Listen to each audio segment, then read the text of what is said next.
میں نے کہا تھک چکا ہوں میں، جواب آیا اللہ کی رحمت سے نا امید نہ ہو۔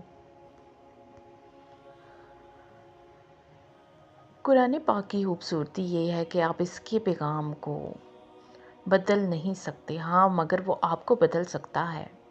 دونوں ہی صورتیں یقین کی ہیں، کوئی اللہ کے لیے سب کچھ چھوڑ دیتا ہے اور کوئی اللہ پہ ہی سب چھوڑ دیتا ہے۔